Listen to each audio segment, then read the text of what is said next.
Our guest today is what I call a maverick poet.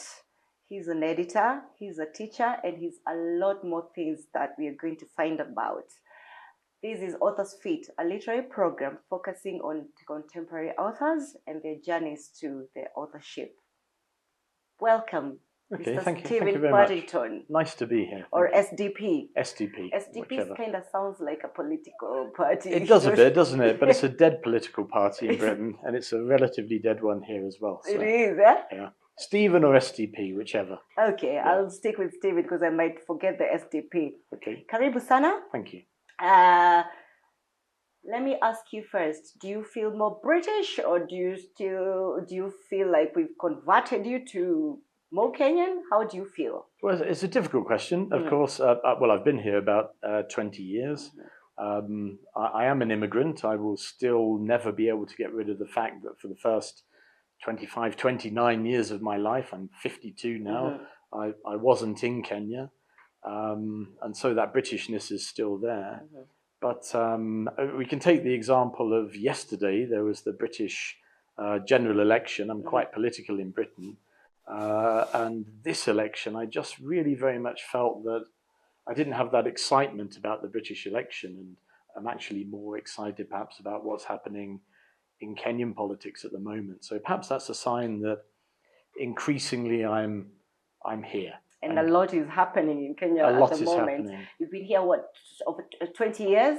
How does it feel, like looking from a foreigner's point of view? How does it feel like the changes? We know what we feel about the changes, but I would be interested to know how does that feel, the changes, how do they feel like? Okay, well, there are very many. I mean, there is perhaps an argument that we're going in a cycle at the moment with the president reminding some people of what politics used to be at the time I first came, when Kanu was perhaps disappearing. Right. But of course, we do have now on paper the multi-party democracy. That's a big change from when I was first here.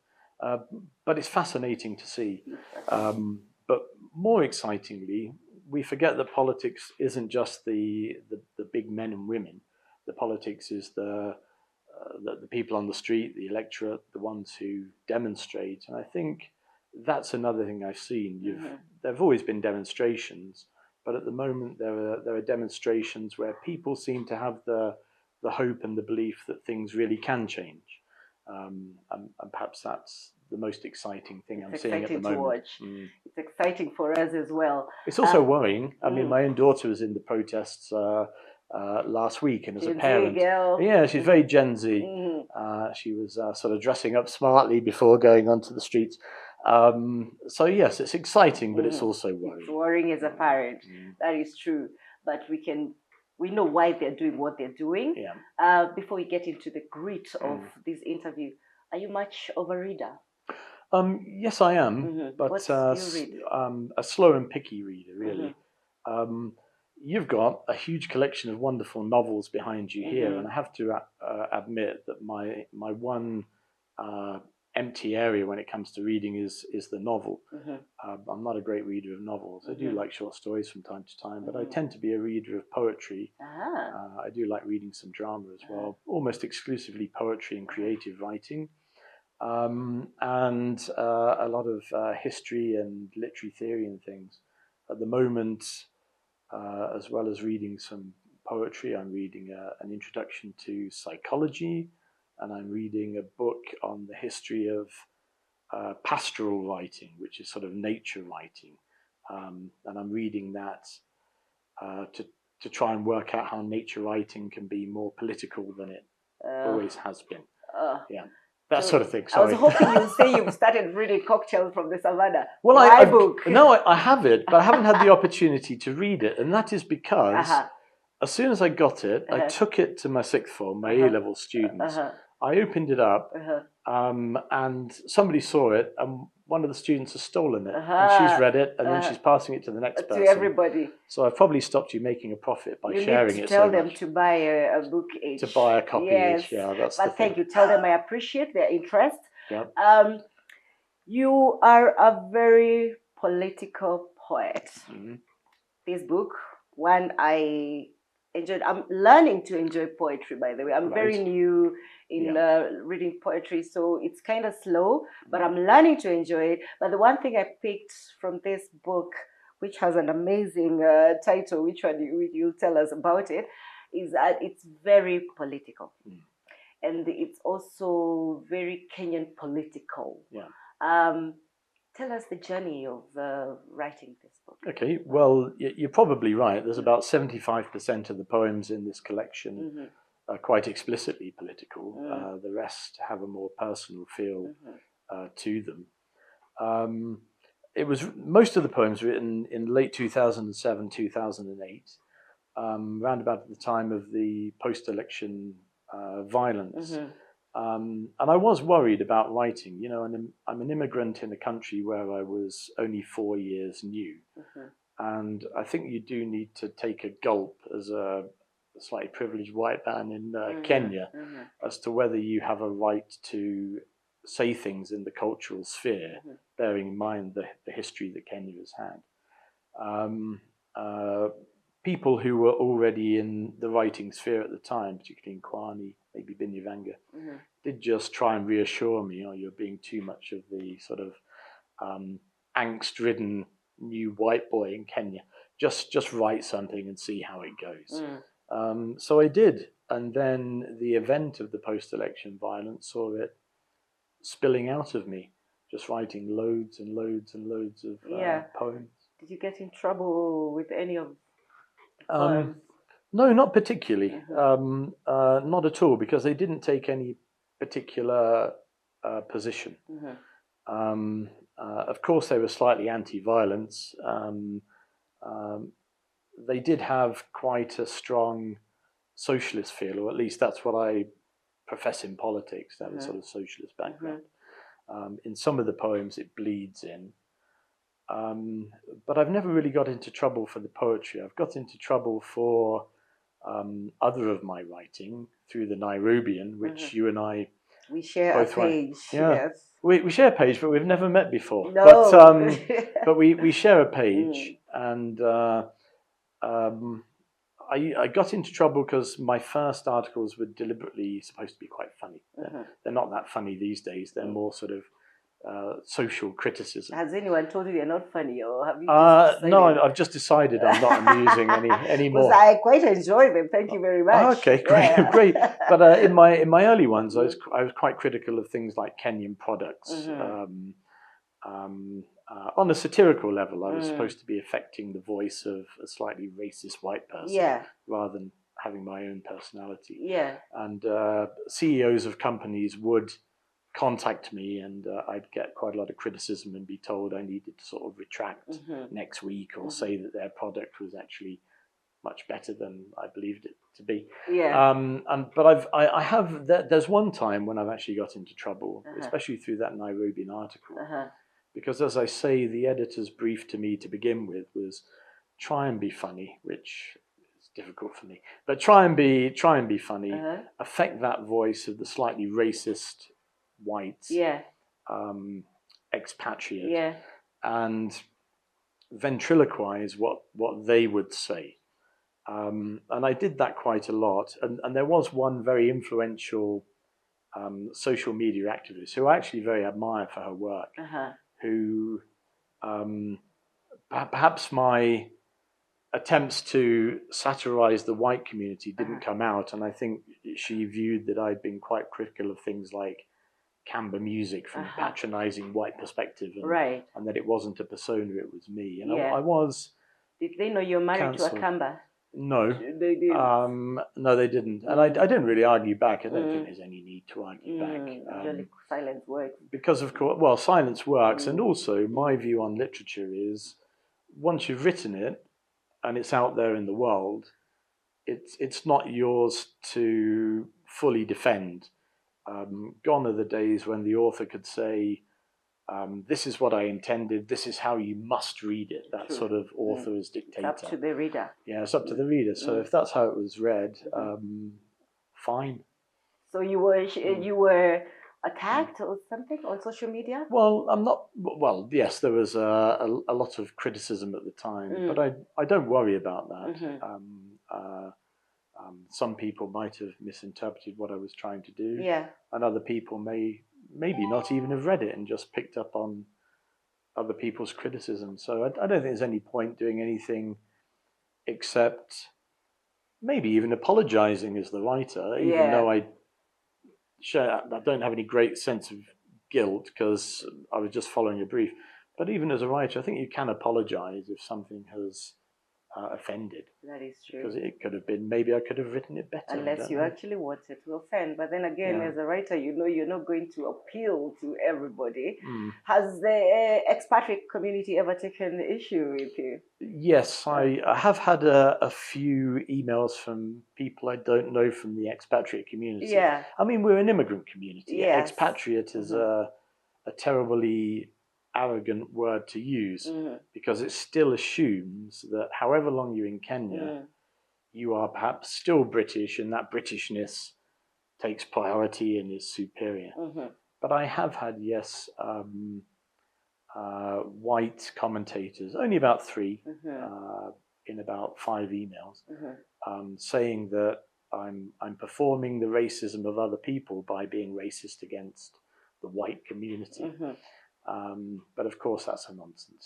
Do you think that affects your writing? That you're this white man who is in Kenya and as Kenyan as I guess the next person could be, but then you have, I don't know, I don't like to call it disadvantage, but I can't think of a word, that you're white. So everything you write down, however you meant it to come out, that it's going to be judged from your skin color? Well, I don't know if that's something that I should ever get annoyed about, or any white writer of anything, or any white cultural producer in Kenya should get annoyed about, because I'm one person, but the history of, say, colonialism, and it seems a long time ago, but the history of colonialism in Kenya and the continuing white privilege in Kenya and in many of the formerly colonized countries is such that if a white person gets offended, then, well, to hell with them. It doesn't matter, does it? It really doesn't matter. You're carrying a privilege. If you can't see that and you're still going to get offended, then you might be taking a slightly wrong-headed position. That's mine. So that doesn't really bother you. Don't think it affects how you put things on paper, Well, I think it will affect how I'm read by some people. And when my name is seen, Stephen Derwent Partington, that's a very peculiar one. People will see it and think, oh, what right does he have to write? And it's a question I will always ask myself in Kenya. You know, what right does somebody who is only a couple of generations here after colonialism have to make political statements or cultural statements within Kenya? It's something you always have to ask yourself, I think. Okay, let's tell us about the journey to where you are. You were in Oxford amongst other universities. Then you came to Kenya, and I'd like to know how that journey was. How did we start from Oxford, and then were you born in the north of England? No, actually my father comes from the north of England, but I was born and come from the east. I come from Cambridgeshire, and that's probably why I didn't go to Cambridge. I went to Oxford instead. Yes, you needed to be away. I didn't want my mum to come and visit with baked beans every weekend or something. But yes, my journey into poetry was through my father. He had a few sort of classic old canonical books of poetry. Yes, the Wordsworth and all those things. And I read them when I was growing up, and I knew I liked poetry, and I loved studying it at school, particularly the war poets, actually, the British war poets. But I never really thought about pursuing it academically. I always thought that poetry was something you can do in, your free time on an evening. And my first degree was in biochemistry. And when I was studying biochemistry at university, I had a slightly eccentric tutor whose job it was to teach me the history of evolution. and he was an expert on Erasmus Darwin, the grandfather of Charles Darwin. And when we studied his theory of evolution, what was particularly fascinating was that his theory was written in a book that big, a poem that long called The Botanic Garden. Yeah. It was in poetry form. And I realized that I liked the poetry more than perhaps aspects of the biochemistry. And I just jumped ship. Just After how many years in biochemistry? About a year and a half I jumped. The good thing is I was fortunate enough to go to university quite a bit younger. I was a bit ahead of school. So the dropping out meant I still finished, time to recover. So I went and studied poetry, loved it. And then, of course, discovered that it's not just something you do in your spare time. It's a full-time craft, and it's an intellectual background studying literary criticism, literary theory. And I loved it. I never looked back. And then while I was at Oxford, where I just started to do teaching at university, I met my wife, who was at the neighbouring Polytechnic, Oxford Polytechnic, and we met on a bus. The first time we met, she got off it, but the second time we met, she stayed on. And I eventually sort of stalked her back to Kenya. And I decided I should be the one who comes here rather than her going to Britain. Awesome. And no regrets ever? No regrets at all. I quite like being here. I have become perhaps a little less social than I was in Britain, and my location in Kenya does mean that I won't say I've become an entire recluse, but I have become relatively reclusive, and I do like my solitude. I'm curious about you saying that you've become less social in Kenya, because I've lived in Britain, and I know the whole system is sort of designed for everybody to keep to their business. They kind of don't. I never felt like encouraged to socialize, but back here you're socializing like by default. I'm curious how it's the opposite for you. Well, you're quite right. I mean, in Britain, it has that famous reputation for being relatively cold and not very welcoming and things like that. And there's probably a truth to that. There always has been in Britain sometimes a distrust of other people. That's partly because Britain, although it's a small country, is broken into these very small geographical units. And if you're from here, you distrust somebody from the next town. I think it's also a consequence of the class system. When you meet somebody, if they sound or look a bit different, you're trying to work out historically where they fit on that system, and if they're maybe one of you or if they're not. And I think that probably feeds into types of racism as well in Britain. But yes, I have come here. And of course, it's a very social country. But I have always loved the rural areas. It's where I grew up in Britain, in Cambridgeshire. It's perhaps the bleakest area of rural Britain. And I quite like that solitude of sitting under a hill. I don't think I'm misanthropic, I like people, but I do quite like the solitude and the privacy of just looking at the world, reading books, studying the newspapers. Okay. Your journey, also not the one for following your wife, but your poetry journey. First, you did win something in your university for poetry, right? And then from there, then you came here and you joined Kwani and you became an editor of poetry. Tell us about that. Well, in Oxford, yes, I won my college's prize and was starting to get involved in the literary scene a bit in Britain, starting at the university. That's such a traditional way to get into poetry in Britain. It's quite boring. It's like it's laid out for you. If you go to Oxford and you're interested in poetry, your future is there. But I did start writing quite a lot, publishing in quite a few magazines in Britain and America, quite well-known ones. I then came to Kenya, and possibly because I came to live in a relatively rural area where there was a lot of solitude, at that time, Nairobi hadn't reached to where I live.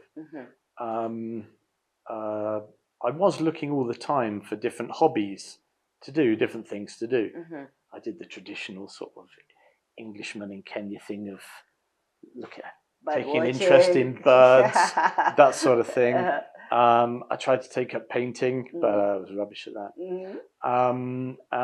So I continued with the poetry, and I looked up poetry things that were going on. And in the newspaper at that time, there were very strong debates surrounding this new group that had cropped up around Binyavanga and others, Kwani. They came in huge. They came in huge and overnight, and they came in not just with cultural talent. They came in at a time that overlapped so wonderfully with the political transition that was going on at the time between Moi and Kibaki. And it seemed to be the sort of revolution in cultural production in Kenya. That's a very socialist way of putting it, cultural production. And that excited me. And I read at a few Kwani events, not very many. I was still, I won't say antisocial, but I didn't go into town very much. Read, and I was invited to just be the poetry editor for the genre poetry that at the time, possibly still today a little bit, but at the time was definitely the pauper genre. You know, the shining light, exciting genre of writing in Kenya is what you do, the short story, let alone the novel. The short story is much more exciting. The short story, yes, novels, drama, but poetry was slightly neglected. And I was particularly fascinated as a new, naive, young white boy in Kenya at the type of poetry I was reading, because back at Oxford, where my career was starting to be mapped out for me, and I'd sort of fallen into the rut of the traditional route into poetry. Poetry was relatively bloodless at the time, not very exciting, personal issues and things like that. And suddenly I came, and even if I didn't like the poetry, I thought it was a bad poem. It's a difficult judgment to make. It was still much more exciting. People were writing about social issues, political issues, whereas back in Britain, the whole purpose, the meaningfulness, the drive had gone from poetry. And even though, I have to say, some of the poetry I read I put there because I didn't enjoy it, on the other level of the topics, it was far more exciting than what anybody was doing in Britain, in the small group that I was in there. Yeah, so like there was grit, there was like feeling anger and everything. Maybe you need to be miserable to come up with angry to come up with amazing poets. Well, maybe that's true. I mean, they say that a comedy, don't they? They always say that the best comedians are always manic depressives or something, something like that. Unfortunately, most of the time that is true. Yeah, it might be true. It might be true, mightn't it? Or all psychologists are crazy. But yes, I think a healthy anger informs sometimes a good poem. I sometimes write actually from the opposite, from boredom. You know, I'm bored where I am sometimes, and I just pick up the pen because there's an hour to fill, so I'll draft something. As they say, boredom breeds creativity. Yes, well, I think it probably does, but anger does as well. Yeah. And there's nothing unhealthy about anger. You know, we're told that it's the thing that, what do the Americans say? It's the thing that will break your spirit. It's the thing that will create turmoil inside. You'll never be settled. But actually, if you don't have a healthy anger, you're probably never going to do anything to try and change the world. Now, I don't think poetry changes the world, but I don't think you're going to write anything of any worth if sometimes you're not writing from anger. I think it's important to be indignant about how the world is sometimes. Yeah. So, like if you compare, I know you've spoken a little bit about that the poetry you left back in Britain was sort of not stimulating. But how do you compare the professionalism in the two countries, and how do you also compare the poetry you read back then when Kwani was alive and the poetry you sing now? Well, I'll take the second question first because I've slightly forgotten the first one. But the looking back on, I've got a 5-second memory span. Looking back on the Kwani days, everybody was trying to write quite exciting things. Everybody was interested in poetry. Everybody wanted to write something that was socially meaningful. Kwani had also obviously put itself up as a magazine, well, a miscellany actually, that had one foot in the creative world and one foot in the social commentary world. And people were straining to write poetry of social commentary. And I think it worked quite well. There was some of it that when I read it in 2003, 2004, 2005, when Kwani was sort of emerging, that still reminded me a bit of the 1960s, 1970s poetry that you get across the wider continent of Africa, of sort of culture clash and things like that. And there seemed not to have been much of a change in the aesthetic over a period of nearly 40 years.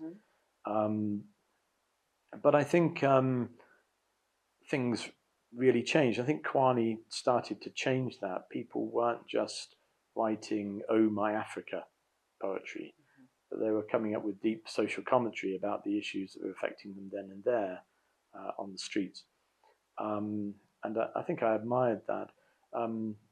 These days also, I mean, I don't think we can credit Kwani, which I was only tangentially associated with, as an editor who got the work in the post rather than going to all the editorial meetings. I was sort of on the outskirts when poetry editor. I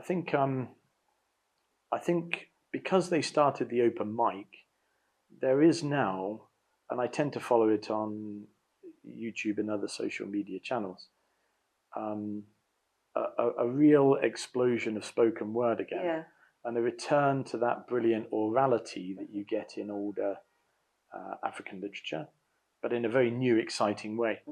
And that to me is the exciting thing.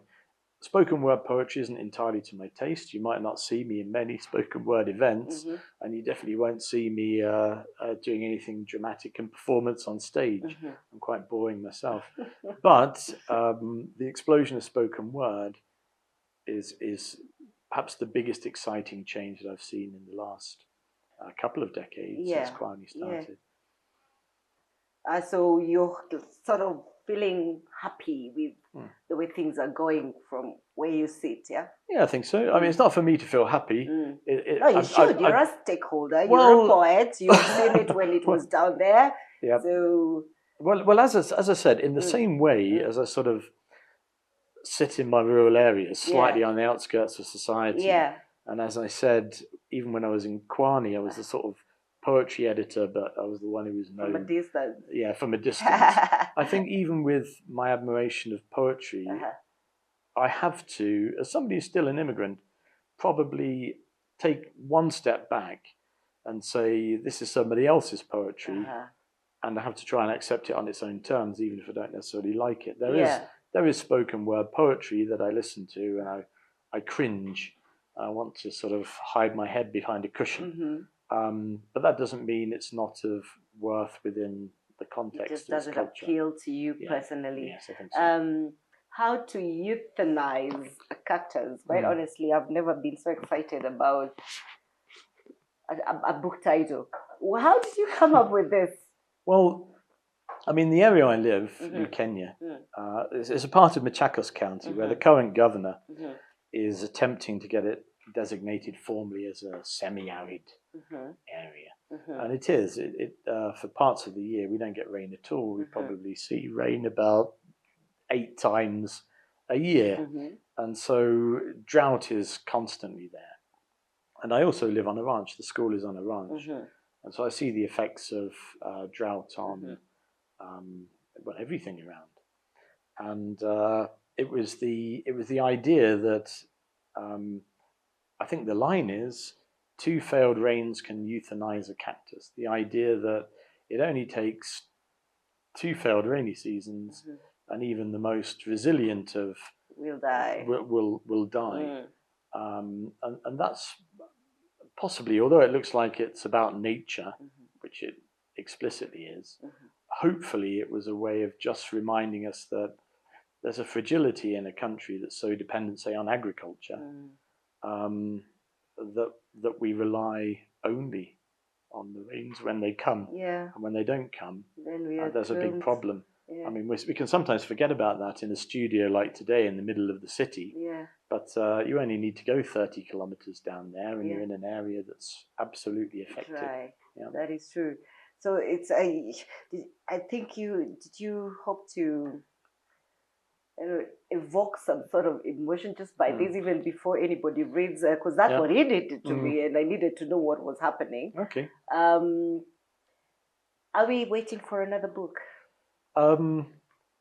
Yes, but I am extremely lazy. To be honest, another reason I've not written for a while is because in the dying days of Kwani, I was asked to edit with Phyllis Mathoni.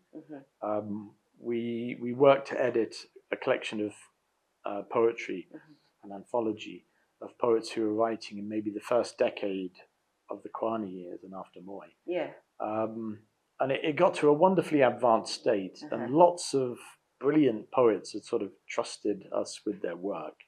And we as editors had got it to that finish point, and then suddenly Kwani ran out of funding, and that collection was never published. I sort of felt this overwhelming sense of loss. I think it probably that. Not on my behalf, but there were talented poets who had trusted us with their work, and it just died. And that wasn't possibly even Kwani's fault, but the funding just was not there. So a book that was fully formed never saw the light of day, and possibly out of guilt. I don't know. You know what the English are like. Weedy guilt. I didn't write anything for a while, but the next book I'm hoping might be out next year. It will have poems that are political still, but maybe based more in the personal, taking its lead from perhaps the women's movement of the late 21st century, that the personal is political. And I'm also going to, you know what they say, when in Rome, do as the Romans. Going to do what you and other people bravely do which is trying to self-publish. This book was published by a very well-known British publisher of poetry. I don't think that's the way to go. This is Kenya. People are self-publishing. Can I self-publish? And that's a real challenge for somebody who never comes to book launches and hides in the bush. So how am I going to release my book and anybody sees it? Start coming for those book launches. Well, I'm actually thinking, I don't know how to do it. I need to do it in a way that doesn't undermine other people who are trying to sell their books within Kenya. But I am in a privileged position now where I could probably self-publish and not worry too much about certain losses. So I'm wondering if there are ways that I can self-publish and not sell for a profit, and or even piggyback on other people's publications. I haven't thought of it. I haven't thought it through. But even you go to Nuri, a bookshop, you buy this poet's work, you get this one free or something. Will that undermine other poets? Or will it support them? I don't know. I've got to work out the politics of it. Speak to a few poets. Yes. Probably should. Of them, and because the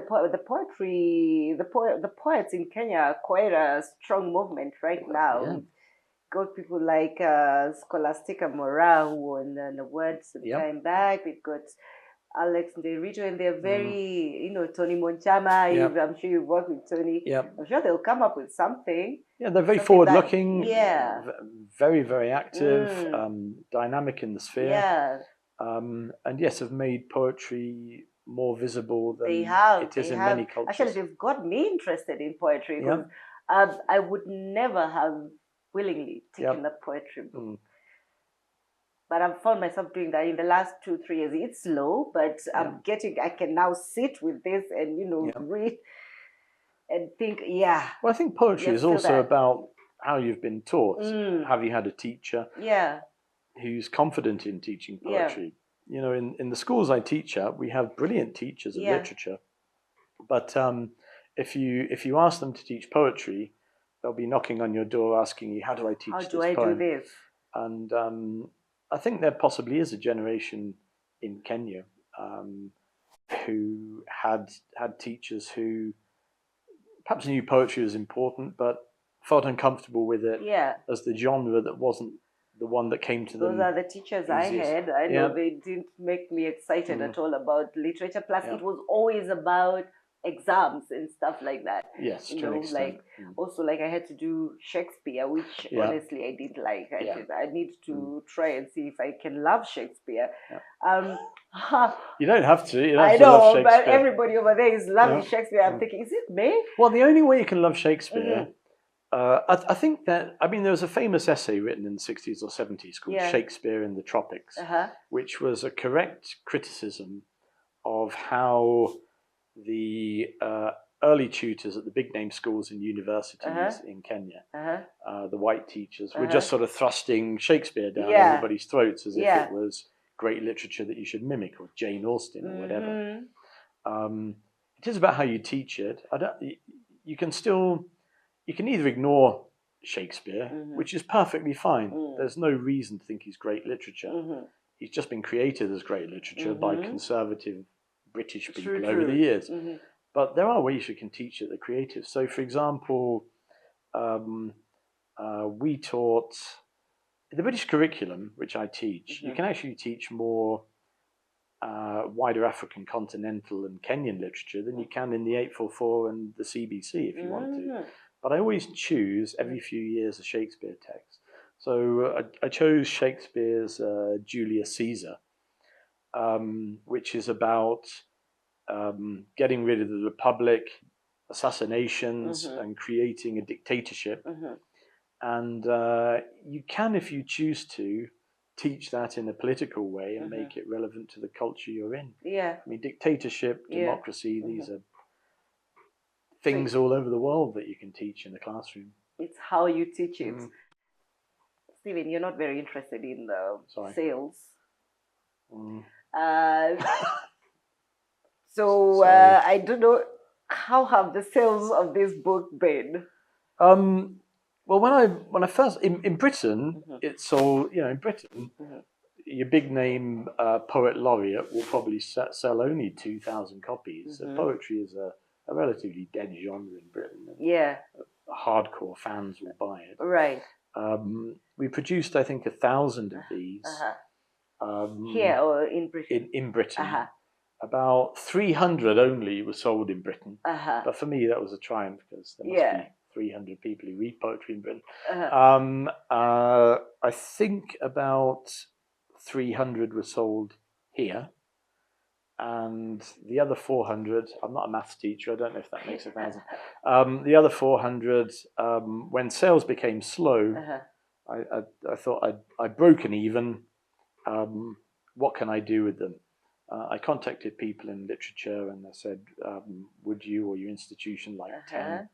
And I just gave the remaining 400 away. Yeah, I think you gave me the 401 one. Right. Okay, yeah, possibly. You were not even sure if you had copies of this. This is the only one I've got left in my house. I think you should get more. But I sort of think if you tried to sell it, you would sell more. But yeah, I can understand also your priorities and school and everything. We have to come to the end of this conversation, which has been amazing. It's been awesome getting views from, a foreigner's point. Now that you say the expatriate word is not very, but thank you so much. Thank you for coming. Yeah. But actually, before I let you go, could you please read in your voice a passage from your book? Okay. Maybe a poem. Okay, any particular one you've got in mind? No, you pick it. Okay. Pick it for yourself. I'll follow. You tell me the page. I've got some folded down pages. But are these books available anywhere at all? Maybe in the next 20 days, maybe you can have some books. I'm not quite sure, actually. They are in some bookshops. I see them from time to time, but I tend to walk around in a daze, so I'm not sure which bookshop I'm in when I see them. Center, I think I've seen them in Textbook Centre. They tend to have been distributed to those outlets where Kwani also used to be sold. Right. Textbook Centre. So okay then. I'll try and get a few in the Nuria. Also. Yeah, do that. You should do that. Okay, I don't want to read. Can I read a miserable one? And we end on a very low note. Go ahead. Okay, make us miserable. Right. Okay, there we are. We'll end on a low note. What's up? What page are you Page on? 47. 47, okay. You know, I'm a teacher, and I do sometimes think of myself as a teacher first. So this was about a sad case of a student who, a couple of years after she left our school, committed suicide. There were sort of family relationship issues that were going on. And although she didn't do that while she was in school, I sort of wrote this poem from the position as if she had. Okay. She was a great student. She was a brilliant student in our school. So this is called, it's really miserable, I do apologize. This is called After a Holiday During Which a Student Committed Suicide. Announce it in the staff room during briefing. As an item, number 3 perhaps. Not first, that's far too shocking. Nor the last. You'll find discussion and the gossip lingers on. Solicit any other business. Deal with John, who's stolen loo roll from a classmate. Mrs. K, who feels that Temu's being rude again for mimicking her accent. Mark the week vacation homework and, unconsciously removing red for biro of another colour, cross her giggling name from out the register. And she died like that, yeah. Thank you so much. Thank you. Oh, thank you. I would like to thank our guest, Stephen Partington. He's been awesome. Thank you to my awesome crew here. And remember, if you haven't subscribed, please do so right now. Thank you and see you next time. Bye-bye.